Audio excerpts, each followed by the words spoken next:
Hey guys, it's Ben Merritt, another episode of Ben Drinkin', and yeah, we're talking Hamms this week because of course you've got to get that taste from the clear blue skies, and I don't have it memorized, but that's not because I don't like it. Hamms is fantastic. If you haven't had Hamms, this guy right here with this guy right here as the spokesbearer, then you're missing out. This is definitely one of the best examples of an American amber lager that's around, period. It's definitely rooted in tradition. It's got a fantastic legacy. 1865 is when the Hamm's Brewery started, right here in Minnesota, St. Paul to be honest, and then it kind of stuck around forever, as a matter of fact. A lot of things changed about it. Obviously, Prohibition was a big thing that made, the whole alcoholic industry change. But after Prohibition was done, Hamm's was primed to do a nationwide launch. As a matter of fact, they purchased breweries in San Francisco, Los Angeles, Baltimore, and Houston just to be ready to be distributed nationwide, and they were like right there from being a big deal, like right up there with Coors and Miller and Anheuser-Busch and all that. If it wasn't for, just the fact that it kind of didn't work out well. 1953 is when the Hamm's Bear was introduced. That guy that we were just talking about. And he was popular, still is popular, as a matter of fact. They haven't used the Hamm's Bear in their advertising in quite a while, but still, you think of him when you think of Hamm's beer.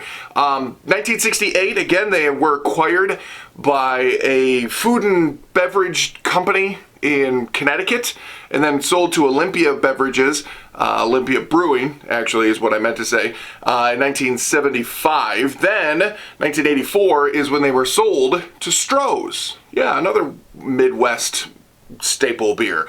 That's when, actually, Stroh's started brewing Stroh's in St. Paul, and then actually they gave the rights to Pabst, or sold it to Pabst. I'm not 100% sure on that one. And then Pabst gave the trademark to Miller, and that was in 1999, and that's when, 1984 is when, it's really confusing what's happened. 1984 is when Hamm's moved to Milwaukee, Stroh's was made out of St. Paul, and yeah, I think that's roughly it. Anyway, Hamm's is still probably one of the staple beers that's just a fantastic American amber lager. You think of Hamm's, and a lot of people think of kind of skunky beer. You're wrong. It's actually fantastic. Many people who've gotten the ability to taste this beer all across the country have said, this is my go-to beer, especially at the price point that you can get it for. The lowest I've seen was a 30-pack in southern Wisconsin for like $13, maybe even 11.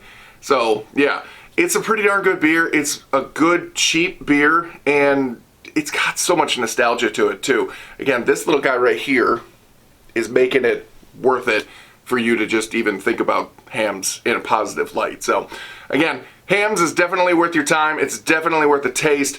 With all that nostalgia, you're gonna be just real happy that you've tried it. So speaking of nostalgia and tradition, next week's beer is the Coors Golden Banquet Beer. Yeah, or as like some people like to call it, the Yellow Belly Stubby. That's next week. I'm Ben Drinkin'. Have a good one.